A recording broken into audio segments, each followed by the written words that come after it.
The Box Ron Howard, el director más popular de Estados Unidos, el único chico pelirrojo de The Andy Griffith Show, creció con el sueño de convertirse en uno de los narradores más respetados y duraderos de Hollywood. Durante más de medio siglo, Howard mantuvo su reputación como el tipo bueno del cine, una mano segura, un colega que siempre sacaba el as, siempre lo mejor de todos los que trabajaban con él. Pero detrás de la cálida sonrisa y la actitud serena, se esconde otra historia. Una historia sobre los límites de la paciencia. Incluso el hombre considerado el más decente de Hollywood tenía sus propios límites. Howard nunca gritó. No arrojó guiones. No abandonó el set enfadado. Su estilo de liderazgo siempre fue suave, basado en el respeto y una simple creencia. Las grandes actuaciones solo pueden surgir cuando el actor combina talento, humildad y espíritu profesional. Precisamente esta creencia llevó a que algunas colaboraciones se convirtieran en grandes desafíos. Para Howard, estas experiencias no solo fueron difíciles, sino lecciones profundas, como dijo una vez. Desde sus primeros años como Ope Taylor, en The Andy Griffith Show, hasta su papel como director de aclamados éxitos de taquilla, Howard tuvo que lidiar varias veces con artistas que pusieron a prueba su increíble paciencia. Algunos trajeron el caos al set que él cuidadosamente dirigía, otros confundieron el ego con el arte, y algunos simplemente no cumplieron con el estándar profesional que él establecía en silencio.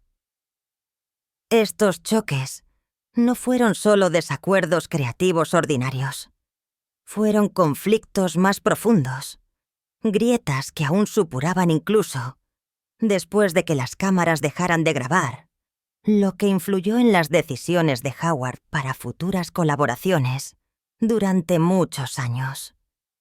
Y esta noche echaremos un vistazo detrás de las escenas que pocos conocen, donde se revelan las silenciosas tensiones detrás de la reputación bondadosa de este director. Aquí hay 7 actores que, según se dice, Ron Howard no soportaba. La primera persona es Andy Griffith. El legado de Howard está marcado por la bondad y el respeto. Siempre ha construido su propio estilo, su propio sentido de la estética y, sobre todo, un trato respetable hacia los demás, sin haber disfrutado nunca de una formación actoral formal. No se enfadaba sin motivo, no destruía ninguna relación. Pero detrás de la suave luz, todavía se esconde un capítulo complejo del pasado, que comenzó en los primeros días en Mayberry, donde el hombre que interpretó al sheriff más popular de Estados Unidos no era del todo el padre ejemplar cuando las cámaras dejaban de grabar. Con solo 6 años, Ron Howard entró en el set de The Andy Griffith Show con grandes ojos emocionados, interpretando a Ope Taylor, el pequeño hijo del sheriff. Para millones de espectadores amish, él era el dulce diablillo pelirrojo de Maybury. Y para el pequeño Ron, Andy Griffith era entonces el modelo perfecto de mentor. Andy me hizo sentir que pertenecía, recordó Howard una vez en una entrevista en 1982.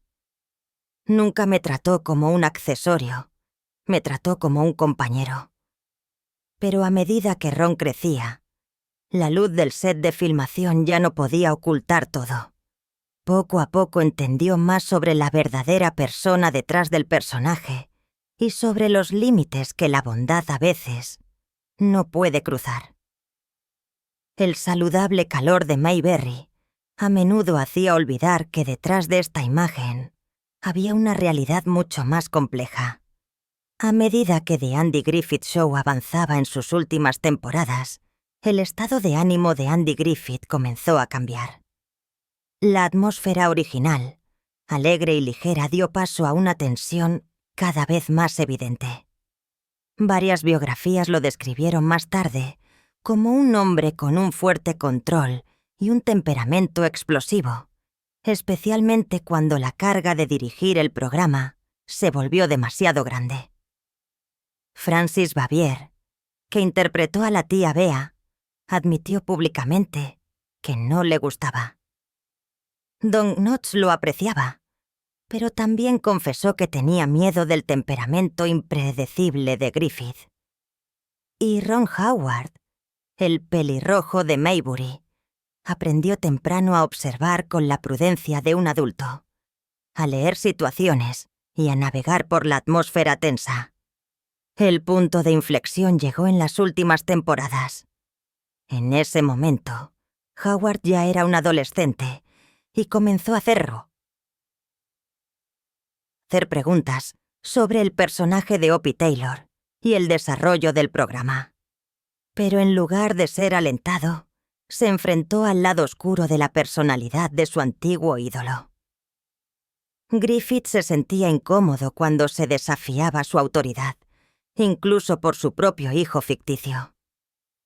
Una ilusión se hizo añicos. El sheriff paciente y bondadoso de Mayberry no era tan perfecto como creían los espectadores. Uno aprende muy temprano a navegar por personalidades dominantes, dijo Howard una vez en una entrevista en 1999. Especialmente cuando alguien puede brillar en una escena en la pantalla y luego enmudecer por completo entre las escenas. El significado implícito es muy claro. Cuando terminó el programa, Howard y Griffith rara vez volvieron a hablar. No volvieron a trabajar juntos, ni aparecieron juntos en público. Cuando Griffith murió en 2012, el homenaje de Howard fue breve, apropiado y lleno de moderación, como si estuviera cerrando un capítulo importante de su infancia, con silencioso respeto. De esta experiencia, Howard sacó una lección que moldeó su filosofía cinematográfica. La calidez que el público ve en la pantalla debe reflejar la vida real del equipo de filmación. La coherencia y la honestidad eran indispensables en el set. La bondad, el respeto y la confianza que las personas se brindan mutuamente deben provenir del lugar más sincero. El segundo, Tom Sizemore. Si hay algo en lo que Howard siempre ha sido consistente, es en el hecho de que nunca lideró con miedo. Su estilo era tranquilo, cauteloso, basado en una preparación cuidadosa y la creencia en la disciplina. Aunque era un artista de entretenimiento versátil, a la vez actor, cantante y talentoso narrador, Howard nunca consideró el poder como un medio para imponerse. Creía que las actuaciones sobresalientes solo pueden surgir en un entorno de respeto y control emocional. Y precisamente esta creencia convirtió la colaboración con Tom Sehor en un verdadero desafío. Sizemore era un actor talentoso e intenso, pero también famoso por su temperamento impredecible. Para Howard, trabajar con él no solo fue difícil, sino, como dijo una vez, una lección de moderación. En 1996, Howard dirigió Rescate, un thriller emocionante que contenía todos los elementos para el éxito. Mel Gibson y René Russo encabezaban una lista A de actores.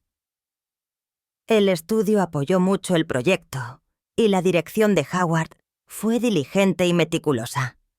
Todo parecía ser perfecto hasta que Tom Sizemore entró en el proyecto.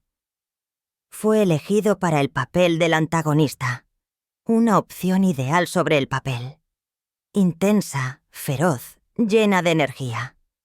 Pero precisamente esta energía, cuando no se controlaba, transformaba los días de rodaje en una prueba para la paciencia de Howard. Mientras trataba de mantener una atmósfera respetuosa y estable, Sizemore a menudo llevaba las emociones más allá de los límites. Y nuevamente, Howard se enfrentó al viejo desafío: ¿Cómo mantiene la calma incluso cuando su compañero no es capaz de hacerlo? Pero detrás de la cámara, Tom Sizemore no era la fuente constante de energía como en la pantalla. Cuando llegó a Rescate, su reputación ya lo precedía. Radiante, feroz y no menos inestable. Fuera de la cámara, era impredecible, cautivador, pero incontrolado. Según varias fuentes de la industria, Sizemore a menudo llegaba tarde. Se distraía fácilmente y fluctuaba entre raros momentos de sobriedad y ataques de fatiga. Las repeticiones no se acumulaban porque olvidaba su texto, sino porque el cambio impredecible de su energía desequilibraba el ritmo de toda la escena.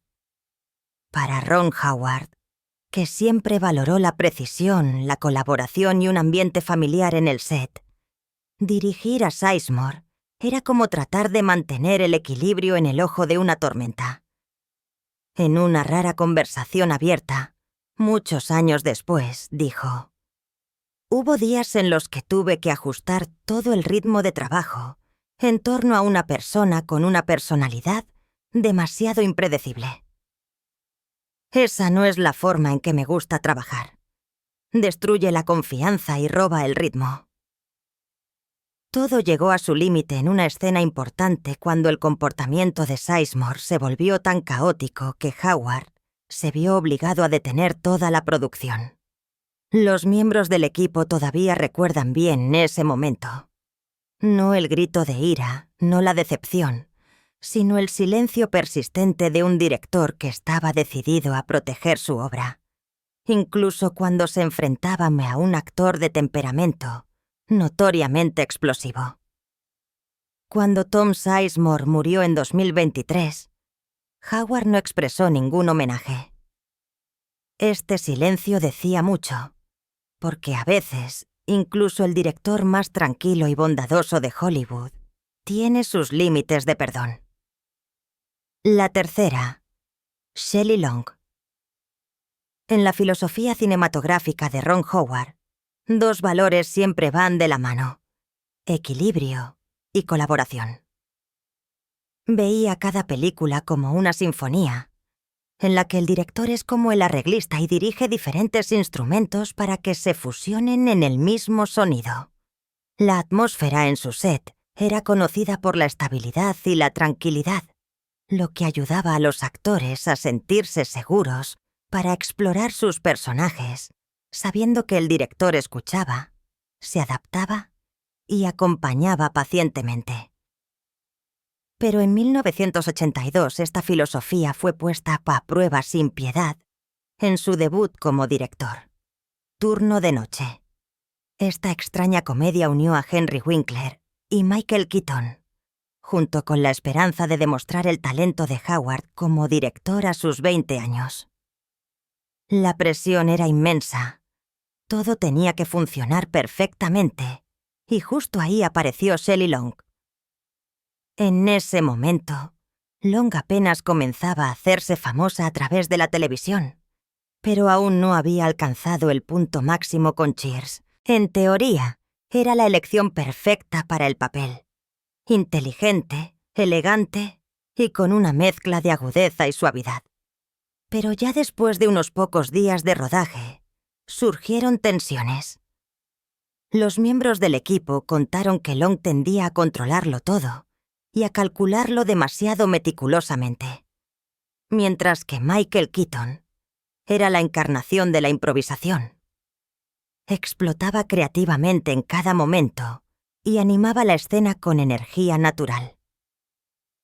Howard, que siempre buscaba la armonía, de repente se vio entre dos extremos: el perfeccionismo rígido de Long y el espíritu espontáneo y libre de Keaton. En lugar del ritmo fluido que siempre perseguía, Howard tenía que negociar constantemente, adaptarse y encontrar un equilibrio entre los egos artísticos. Esa fue su primera prueba y también una de sus lecciones más costosas como joven director. Porque ya en esos días, Howard entendió que la paciencia no es solo una virtud, sino la base para que un narrador lleve a otras almas a caminar con él, incluso si no están en el mismo ritmo. Los conflictos entre Shelley Long y Ron Howard fueron más allá de los desacuerdos profesionales normales. En el set de turno de noche, ella constantemente cuestionaba la puesta en escena, se resistía a las adaptaciones del guión y convertía casi cada escena en un debate tenso sobre el tono, la motivación y la representación del personaje. En una entrevista en 2006, Howard contó con su característica sutileza. Algunos actores vienen al set con una forma de pensar establecida. Ya no hay espacio para descubrimientos. Y eso es lo más difícil cuando se trata de capturar un momento mágico. El punto culminante ocurrió en una escena crucial cuando Long supuestamente retrasó la producción durante horas porque exigía cambios en el diálogo. Los miembros del equipo recordaron bien la expresión de decepción en el rostro de Howard. No gritó, no ordenó, pero todos sintieron que estaba tratando de trabajar a su alrededor, en lugar de con ella. La propia Shelley Long una vez se pronunció en una entrevista en 1995 en defensa propia. Llegué preparada al set. Siempre lo hago. Algunos directores confunden el hacer preguntas con un desafío. En sus ojos, el estilo suave y flexible de Howard se asemejaba a una falta de seriedad. La diferencia en el enfoque llevó a que los dos estuvieran en completo contraste. Uno creía en la libertad en la creatividad. La otra depositaba absoluta confianza en la planificación y la estructura. Para Howard, esta experiencia dejó una profunda lección. Reconoció que la colaboración honesta no puede existir si una de las dos partes no está dispuesta a escuchar. El control absoluto, incluso cuando se oculta bajo el disfraz de la profesionalidad, termina matando el espíritu creativo. Y Shelley Long se convirtió en la personificación de lo que él quería evitar absolutamente en películas posteriores. Un artista inflexible que no tiene confianza en el proceso cooperativo. El cuarto, Russell Crowe. Si Ron Howard es el símbolo de la serenidad y la disciplina en la dirección, entonces Russell Crowe es la encarnación de una tormenta creativa intensa, profunda y llena de imprevisibilidad. En teoría, la colaboración entre los dos en Una mente brillante. Una mente brillante. Perfecto. La mano segura en la dirección de Howard junto con la energía explosiva de Crowe, como actor, parecían destinadas a crear una obra maestra. Y la realidad lo demostró. La película no solo ganó el Oscar a la mejor película, sino que también consolidó la posición de ambos en la historia del cine. Pero detrás de las escenas, Howard se enfrentó a una intensa lucha subyacente. La interpretación de Crowe como John Nash fue una obra maestra. Pero para lograrlo, el director tuvo que guiar a un alma artística tan compleja que incluso su famosa paciencia se puso a prueba. Los miembros del equipo recordaron. Crowe entraba al set todos los días como si fuera para entrar en una batalla, no para luchar contra otros actores, sino contra el proceso de hacer películas en sí.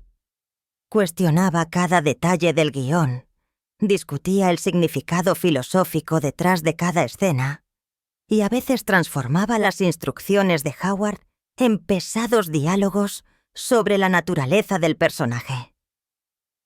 Un asistente de dirección recordó: Russell era increíble, pero hacía que todo fuera innecesariamente difícil.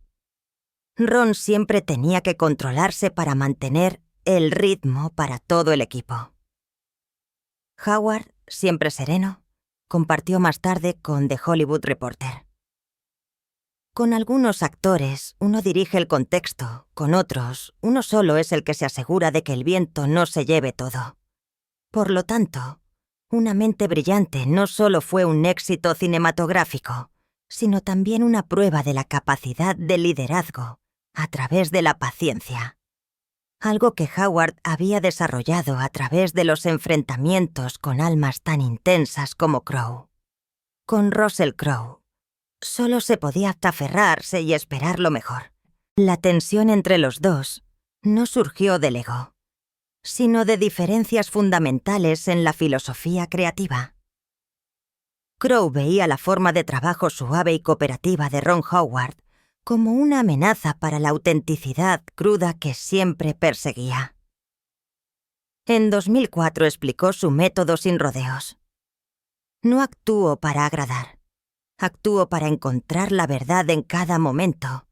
Si eso causa conflictos, que así sea. Cuando se le preguntó directamente por Howard, las palabras de Crowe sonaron a la vez como un elogio y un recordatorio. Ron es un director atento, pero a veces creo que quiere que todo esté demasiado limpio, demasiado seguro. El verdadero arte no es seguro. Una mente brillante fue, en última instancia, una victoria rotunda. Obtuvo premios Oscar y consolidó la posición de ambos en la historia del cine. Pero detrás de esta gloria, Howard sintió claramente el precio. Nunca le dio a Crowe otro papel, ni siquiera una simple aparición como invitado o una secuela. Cuando se le preguntó sobre la posibilidad de una nueva colaboración en 2015, Howard respondió con su habitual sutileza. Hay colaboraciones que se consideran únicas en la vida. Una mente brillante sigue siendo una obra maestra, pero la relación creativa entre ellos había terminado, porque incluso para el director más tranquilo y tolerante de Hollywood, algunos costos creativos eran demasiado altos para pagarlos por segunda vez. El quinto, Marlon Brando. En 1995, Ron Howard tuvo la oportunidad con la que todo director sueña: dirigir a Marlon Brando, la leyenda de un tranvía llamado Deseo y El Padrino. Para la mayoría, habría sido un honor que podría marcar toda su carrera, pero para Howard se convirtió en una de las experiencias más amargas de toda su vida como cineasta.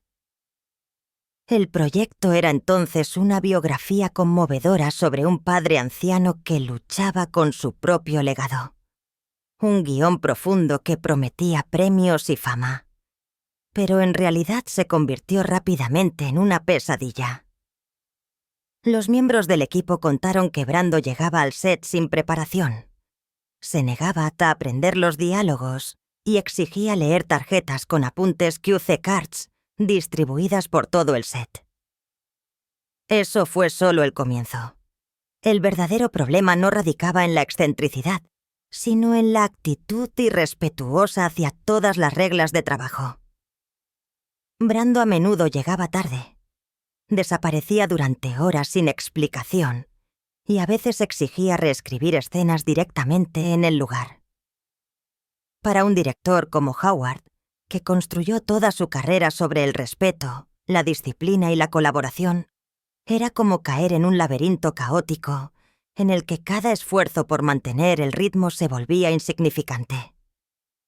Una vez le dijo a un amigo del equipo que se sentía como si estuviera atrapado en una película en la que otro tiene el control total. Howard tuvo que presenciar cómo cada parte del proyecto era excavada por el capricho de una leyenda a la que ya no le importaba el espíritu del cine.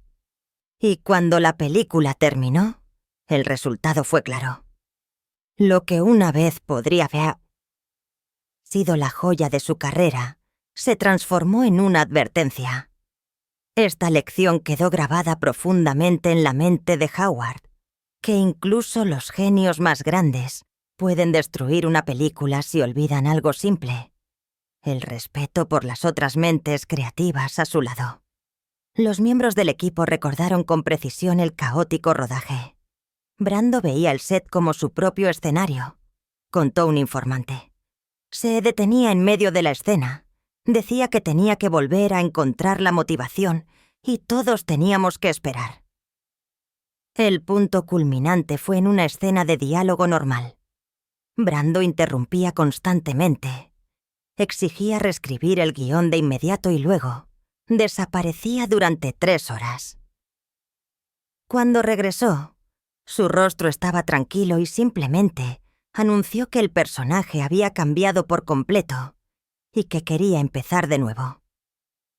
Ron Howard trató como siempre de mantener la calma y la cortesía. Se adaptó, negoció, incluso trató de complacer a Brando, sin retrasar demasiado al equipo. Pero detrás de las escenas, los confidentes contaron que su decepción explotaba. No era solo un problema del guión o de la actuación, era la sensación de impotencia al ver cómo se irrespetaba descaradamente el respeto por todo el equipo. La falta de profesionalidad superó todos los límites. Después de varias semanas de caos, el proyecto se derrumbó. Howard nunca culpó públicamente a Brando por ello, pero en Hollywood todos sabían la verdadera razón. Incluso el director más paciente tenía sus límites. Muchos años después, cuando se le preguntó sobre sus experiencias con grandes leyendas, Howard solo respondió con una frase suave pero profunda. Algunas leyendas construyen su reputación sobre el trabajo. Otras construyen su reputación sobre el comportamiento. Es importante conocer la diferencia. El sexto. Henry Winkler. En el cálido resplandor de la televisión de los años 70, Días Felices parecía ser un corte perfecto de la cultura de la nostalgia americana. Durante todo mi tiempo en Días Felices, mi sueño era convertirme en cineasta, compartió una vez Ron Howard.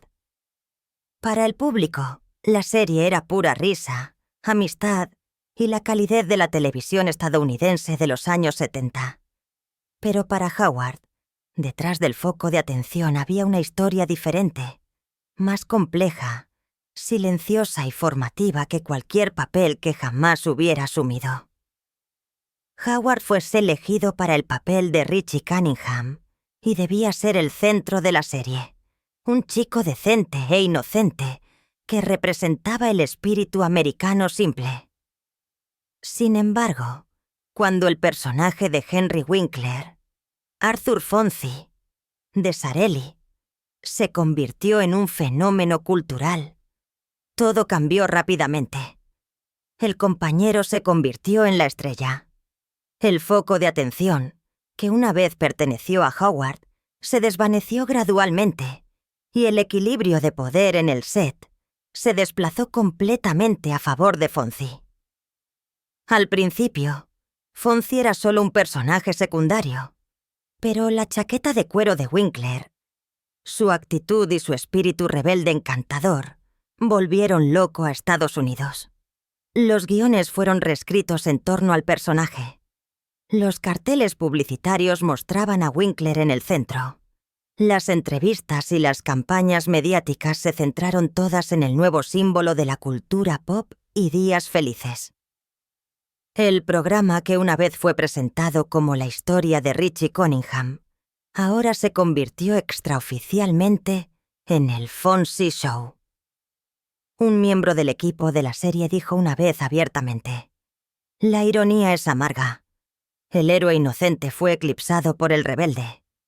Para Howard, que siempre soñó con ser director, este cambio no fue solo un daño a su reputación. Fue una lección temprana sobre el funcionamiento de esta industria, fría, pragmática y dispuesta a cambiar de dirección en un instante. Nunca atacó a Winkler. Al contrario, siguió existiendo un respeto silencioso entre ellos, pero Howard no negó la tensión. En una entrevista en 2023, recordó con rara serenidad: «Cuando un personaje se convierte en un símbolo, La dinámica de todo el programa cambia y a veces hay que aprender a adaptarse. Sin embargo, el joven Ron Howard de aquella época no pudo ocultar su confusión. En una conversación de la década de 1990, admitió una vez: «Hubo momentos en los que me preguntaba cuál era mi lugar en el programa.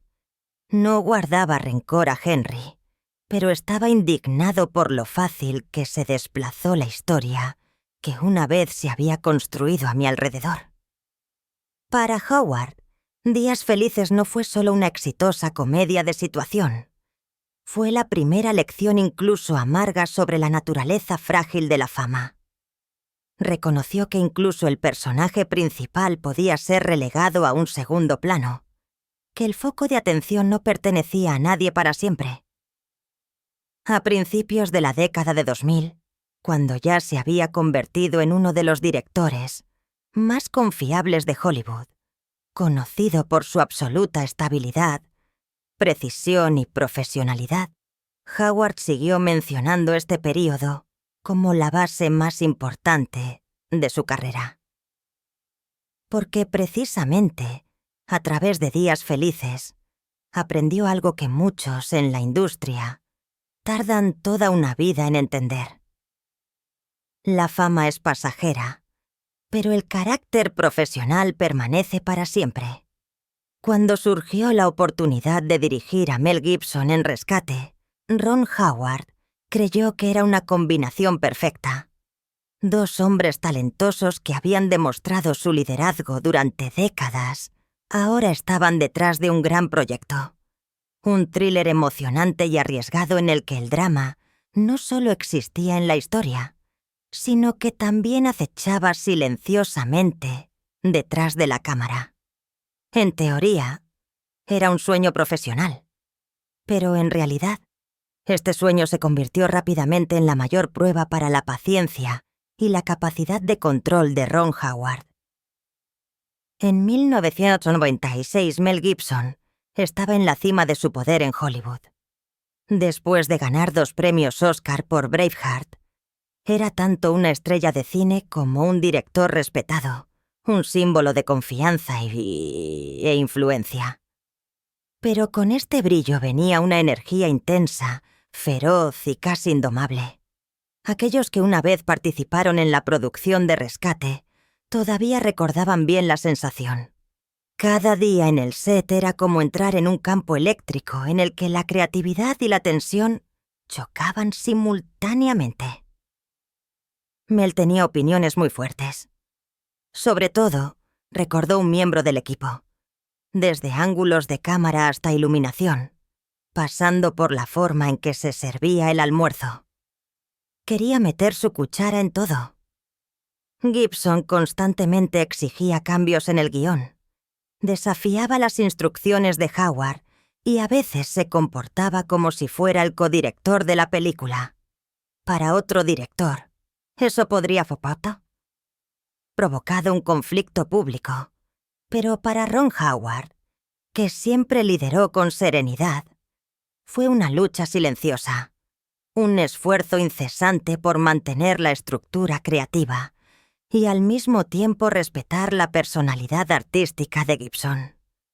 Howard no gritó, no golpeó la mesa ni se fue. Observó, escuchó y ajustó cada pequeño detalle para volver a encarrilar que apostar todo.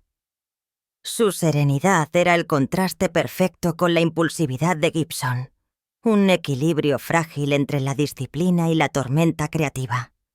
Más tarde, los miembros del equipo contaron que en algunos días, Ron Howard casi se convirtió en un mediador entre Mel Gibson y su propia visión. Ron dedicaba tanto tiempo a navegar por las opiniones de Mel como a la dirección real, dijo uno. Nunca trató de reprimir esta energía. Solo trató de transformarla en algo útil para la película. El resultado final demostró la elección de Howard. Rescate se convirtió en una de las películas más exitosas comercialmente de 1996, elogiada por su ritmo ajustado y la intensa actuación. Pero para Ron Howard, esta victoria no radicaba solo en las ventas o en los premios. Era una prueba de que la serenidad también posee fuerza, que incluso en medio de las estrellas más grandes y los egos más feroces, podía liderar con respeto, sin levantar la voz, sin tener que demostrar nada. Y tal vez, Rescate grabó una verdad más en Ron Howard. Siempre creyó que el verdadero control no proviene del poder, sino de la capacidad de mantener la calma cuando todo a su alrededor se hunde en el caos. Desde el caos incontrolable de Marlon Brando hasta la energía abrumadora de Mel Gibson. Desde el temperamento impredecible de Russell Crowe hasta la silenciosa rivalidad con Henry Winkler y las silenciosas lecciones durante The Andy Griffith Show. La carrera de Ron Howard ha sido una imagen compleja de desafío y paciencia. Detrás de la imagen del director más bondadoso de Hollywood se esconde una dura realidad. Incluso la persona más serena tiene sus propios límites. Pero los límites de Howard no estaban en el ego o en la ira. Estaban en la profesionalidad, en la frontera entre la pasión y la responsabilidad. Estas experiencias formaron al hombre que es, un director que valora la colaboración más que el caos, la disciplina más que la espontaneidad y, sobre todo, siempre pone en primer lugar el respeto por el colectivo creativo. Sus conflictos nunca giraron en torno a la enemistad personal. Se trataba de proteger un espacio donde todos pudieran hacer su mejor trabajo. Ese era su estándar y no todos podían alcanzarlo. ¿Qué piensas? ¿Las expectativas de Ron Howard eran demasiado estrictas? ¿O muchas estrellas simplemente cruzaron la línea de la profesionalidad? Comparte tus pensamientos en los comentarios de abajo y no olvides suscribirte al canal para ver otras historias no contadas detrás de las escenas de Hollywood, donde el precio de la perfección a veces es más alto que la fama que conlleva.